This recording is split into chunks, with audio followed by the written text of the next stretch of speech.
Hello friends. सो धीरज की वाणी में आज एक नई स्टोरी के साथ फिर आया हूँ मैं। I hope you are doing well और आपको मेरी कहानियाँ पसंद आ रही है।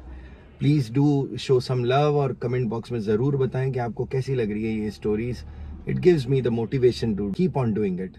तो आज की एक स्टोरी एक किसान की है जो अपने गांव के एक साहूकार से कुछ पैसे उधार लेता है। कुछ समय के लिए वो पैसे उधार लेता है और वो कोशिश करता है कि वो उन पैसों को समय पे चुका ले, पर परिस्थितियां ऐसी हो जाती, कंडीशंस ऐसी हो जाती है कि वो पैसे चुका नहीं पाता है। और जो साहूकार है वो उसे कहता है कि भैया तुम्हें ये कर्जा तो चुकाना पड़ेगा। किशन हाथाचोड़ी करता है, किसान का नाम किशन होता है, कि नहीं साहब मेरे पास पैसे नहीं है, मैं चुका लूंगा लेकिन मुझे कुछ समय की आवश्यकता है। साहूकार कहता है कि मैंने ऑलरेडी तुम्हें बहुत समय दे दिया है, अब मेरे पास में और समय नहीं है तुम्हें देने के लिए। तो थक हार कर किशन के पास कुछ नहीं बचता है। तो साहूकार कहता है कि तुम्हारी बेटी जो है वो बड़ी सुंदर है, तुम उसकी शादी मुझसे करा दो। और जो साहूकार होता है वो दिखने में बड़ा भद्दा सा, मोटा सा, उम्र दराज, बहुत बहुत ही ज़्यादा और बुरी संगत वाला लड़का होता है, मतलब आदमी होता है। तो किशन को ये बात समझ में नहीं आती, लेकिन उसके पास और कोई चीज़, कोई चारा बचता नहीं है। तो वो हाथ जोड़ता है, पैर पड़ता है। फिर फाइनली साहूकार कहता है ठीक है, मैं एक काम करता हूँ।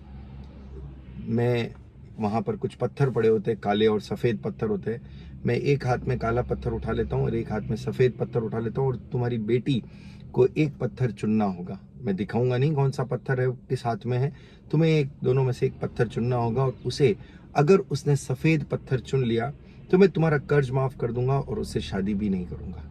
और अगर उसने काला पत्थर चुना तो मैं तुम्हारा कर्ज तो माफ़ करूंगा ही करूंगा, लेकिन तुम्हारी बेटी को मुझसे शादी करनी पड़ेगी। उसे कोई चारा बचा ही नहीं है अब उसके पास में करने के लिए, तो वो उसकी बात को मान लेता है। तो जिस दिन ये सब होना होता है उस दिन बेटी आती है और वो साहूकार दो पत्थर उठाता है। साहूकार क्योंकि खराब तो है ही है संगत, वो क्या करता है, दोनों ही काले पत्थर उठा लेता है। ये चीज़ उसकी लड़की देख लेती है। अब वो अगर चुनती है कोई भी हाथ तो वो तो फंसेगी फंसेगी, उसको शादी करनी ही पड़ेगी। क्या करे, कैसे बचे वो उससे? तो उसने क्या किया, उसने जब पत्थर चुना, पत्थर चुनने के बाद गलती से उस पत्थर को नीचे गिरा दिया, जानबूझ के गिरा दिया। उसने कहा अरे मैं गलती से, मेरा पत्थर गिर गया, मुझे नहीं पता मैंने कौन सा पत्थर चुना है, तो आप अपना दूसरा हाथ खोलकर बताएं कि मैंने कौन सा पत्थर चुना है। और इस तरह वो उस साहूकार को फंसा देती है। काला पत्थर निकलता है, इसका मतलब गिरा हुआ पत्थर सफ़ेद था और सफ़ेद पत्थर गिरा हुआ था, तो वो कर्ज भी माफ़ हो गया और उसे शादी भी नहीं करनी पड़ी।